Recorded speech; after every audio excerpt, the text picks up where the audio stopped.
I prefer to stay in hotels and neighborhoods with lots of local characters because I like to be fully immersed in a city's personality. I've stayed in dozens of historic hotels across Europe and the US, many of which claim to be haunted.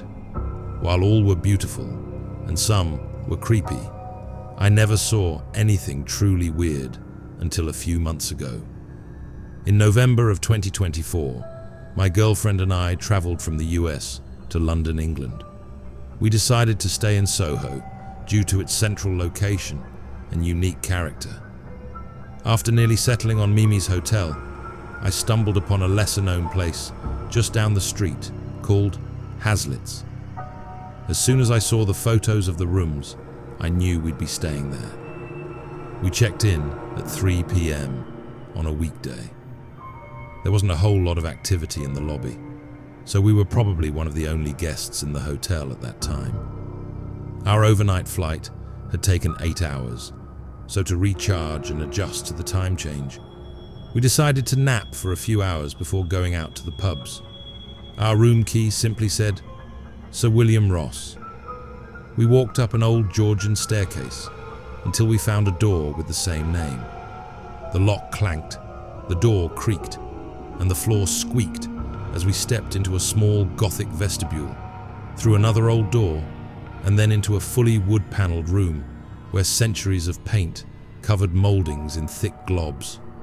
The weak autumn sun, obscured by clouds and heavy silk, failed to adequately light the room, so I had a lamp on. The bedroom was cramped, but well appointed with various antiques.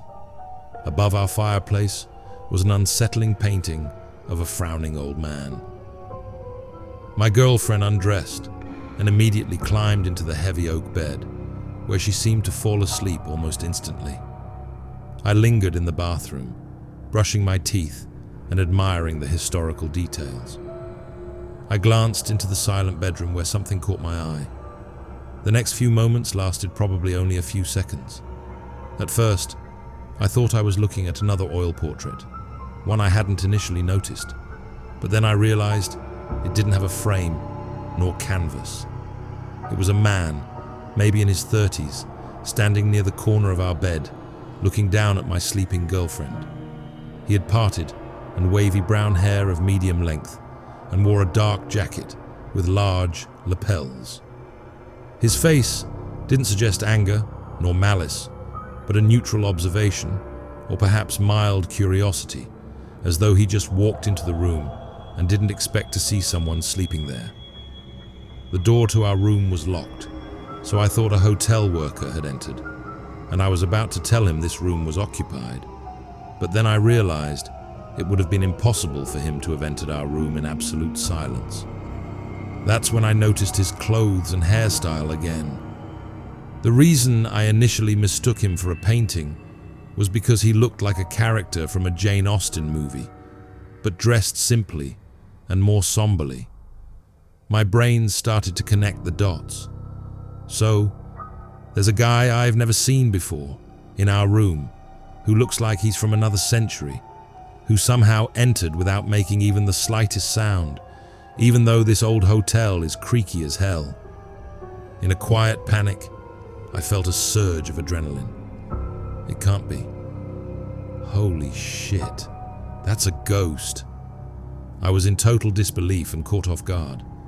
I had always heard stories of hotel ghosts appearing in the middle of the night, but not in the afternoon, nor visiting almost as soon as you've checked in. He wasn't transparent, nor floating, nor glowing, nor a mist. It just looked like some guy was in our room.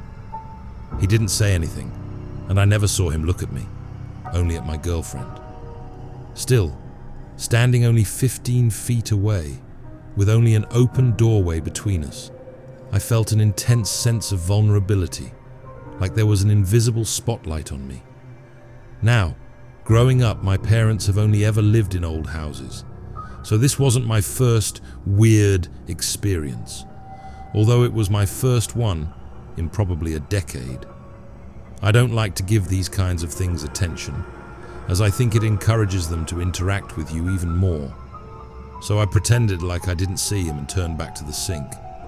Still brushing, I ran the water and began to unnecessarily and clumsily jostle our toiletries around, trying to make some noise. I rinsed my mouth and turned back to the bedroom. He was gone. I stepped back into the bedroom with the feeling of being watched. There was nowhere a grown man could have hidden. I was obviously spooked, but slid into bed and told myself that I was just tired from the long flight and seeing things. Despite my unease, I fell asleep, and the rest of our trip was amazing. I even proposed and got engaged, but that's another story. Now some may question my response, but what was I supposed to do? Scream or run, which would have woken up my girlfriend and made me look crazy. Jump through a window and become a ghost myself.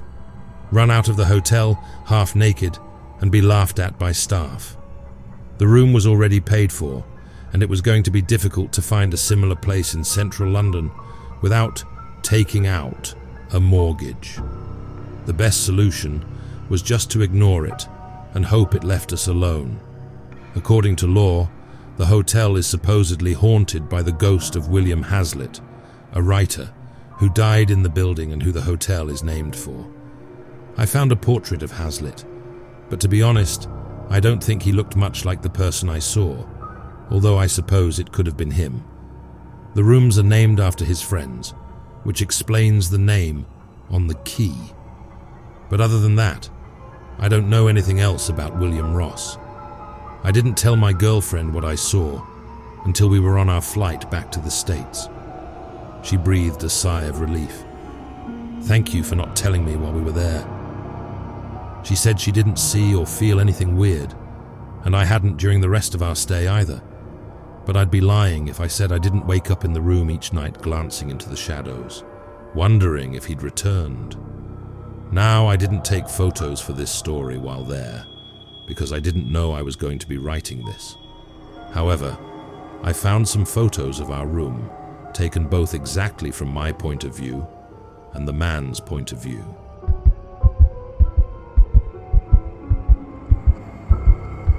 So, here is the story. I am a service member in the US military. My friend, LEPL, sent me this picture after a long conversation about panic attacks, vivid nightmares, and spiritual warfare. She and I have both struggled with nightmares and panic attacks, but this image was from her friend's experience. Apparently, the guy who captured this photo was struggling with visions and vivid nightmares about this shadow man for a while now. He also had a severe heart condition, possibly partly due to his panic attacks. Allegedly, after a long night of getting glimpses of this thing, he was able to take a picture of it. I was immediately skeptical of it, and I still am. I know that this all seems like bullshit, and I hope it is, because I've never in my life experienced something so terrifying. My friend swears on her life that to her knowledge, the image is real and hasn't been posted anywhere by the guy who allegedly had this experience. I immediately put it through several reverse image searches and couldn't find anything. She also told me that the saturation is turned up to make the image clearer. I trust her, but I don't know her friend. Can anyone please help me test this photo? I mean, it looks real, but I'd like to know if it's been photoshopped or AI generated. Thanks.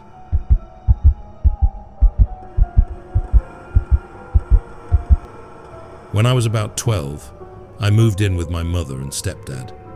My 11-year-old sister and newborn half-brother also lived with us. They had all just moved into a bigger townhouse. One night, I woke up because I had to pee.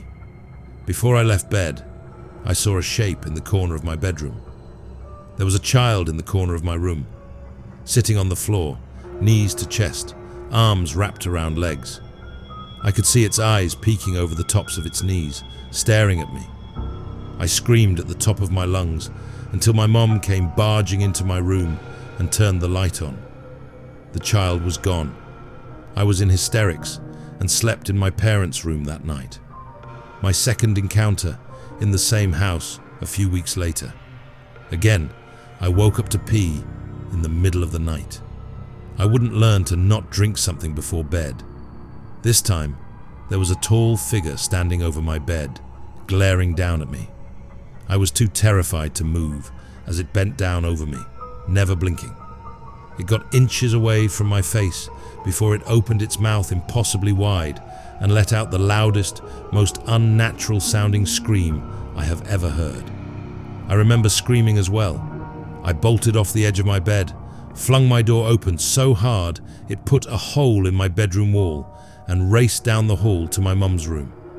The door was locked, so I pounded on the door until my stepdad opened it, and I tumbled into the room as a terrified mess. They didn't hear me or the figure scream. I'm getting goosebumps and starting to tear up a little while writing this out.